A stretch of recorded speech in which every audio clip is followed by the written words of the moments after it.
Welcome back. Now remember that 2-month deadline given by the European Union to tackle the migrant crisis? Well, the time is almost up, and figures made available by the International Organization for Migration show that as many as 110,000 migrants have crossed into Europe this year alone. The chunk of those numbers are coming from the Middle East and North Africa. In this next report, the details are explained further. The United Nations Refugee Agency is now concerned about the profiling of refugees at European borders imposed by countries including Austria, Slovenia and Macedonia, and is therefore calling on Europe to develop a coordinated approach to share responsibility in the crisis. All these measures are aimed at keeping refugees out, and they are really causing numerous hardships for the people arriving. And we call on Europe to have a unified approach based on solidarity and on international principles. Thousands of migrants were stranded in northern Greece on Monday after neighboring Macedonia demanded additional identification from people seeking to cross the border and head to Western Europe. In general, we are concerned about the profiling of refugees at the borders. We think that refugees and asylum seekers, their claims should be looked at individually through asylum systems, and people should not be selected on the basis of their nationality. They should be selected on whether they are in need of international protection. There are different measures all over Europe. We've talked about Norway earlier, we've talked about Denmark, we've talked about Slovenia, Austria, Croatia, Serbia, former Yugoslav Republic of Macedonia. So there's a whole set of mechanisms and measures that The situation highlights how European laws are far behind the challenges of the continent's latest crisis, one that has already seen hundreds of thousands of migrants and refugees, mainly from Syria and Libya, flooding into the continent, seeking a new life.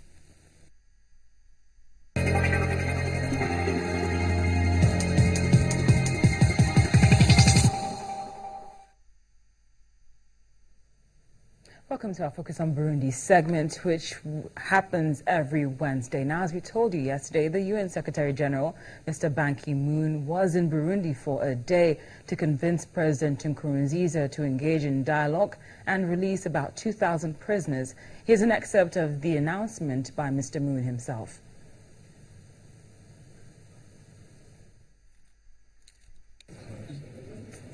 My invitation last evening, representatives of the political actors from both the government ruling party and opposition party sat down together to discuss the future of the country.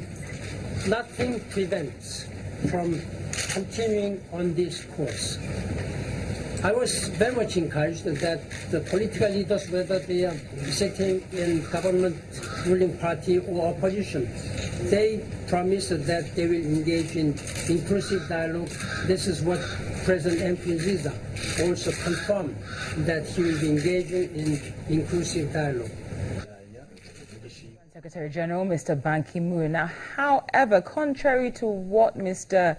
Moon is saying in that statement, we understand that the opposition is saying that the president of Burundi is not one to be trusted. According to the opposition, he says one thing and does the exact opposite. Well, joining us from Utah is Professor John Mbaku. He's a professor of economics at Weber University and a non-resident senior fellow at the Brookings Institution. Professor Mbaku, thank you very much for your time on Network Africa.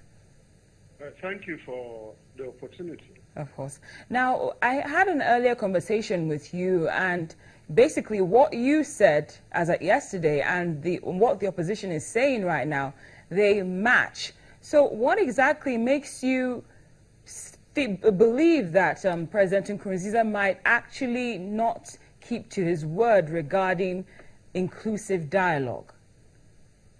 Well, what we have to do is look at what has happened so far since he was elected president.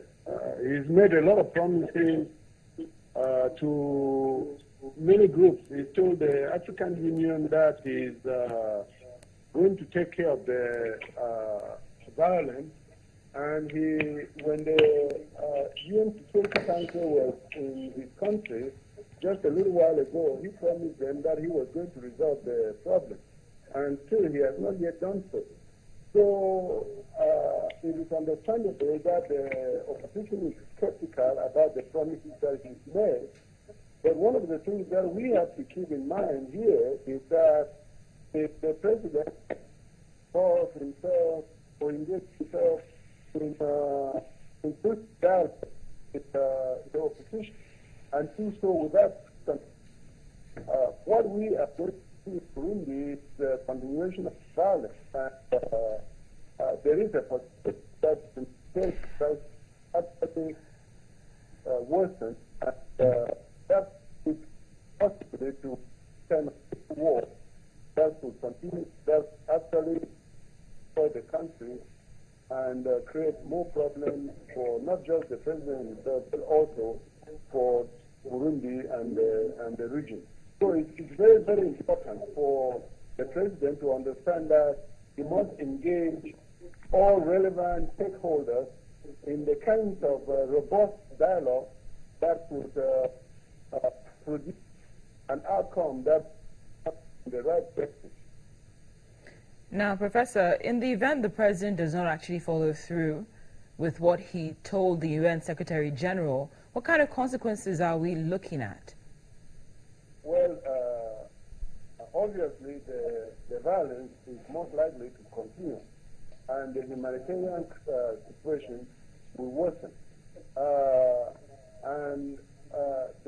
Given the history of the country, there is a possibility that the country could be plunged into another civil war, and that will create a lot of problems, not just for the country, but also for the region.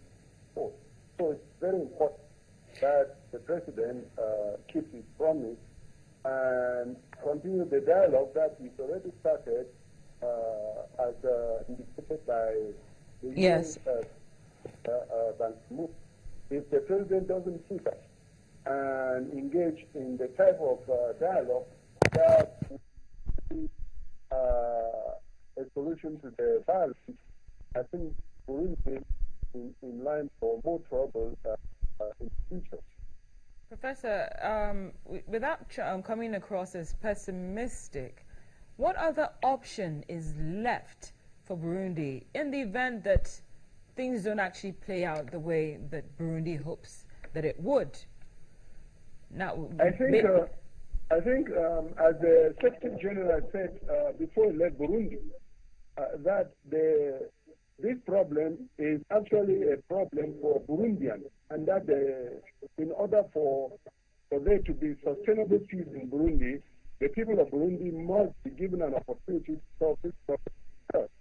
That said, also have that the government is unable to solve that problem and bring peace to Burundi.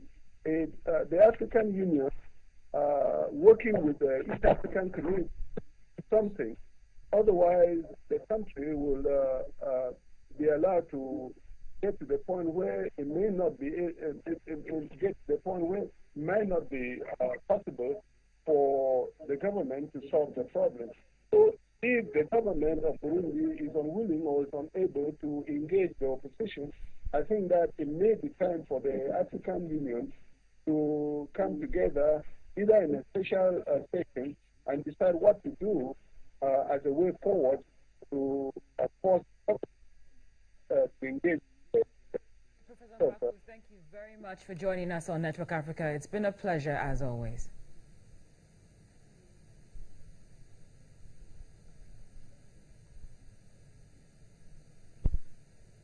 Still to come on Network Africa, taxi drivers in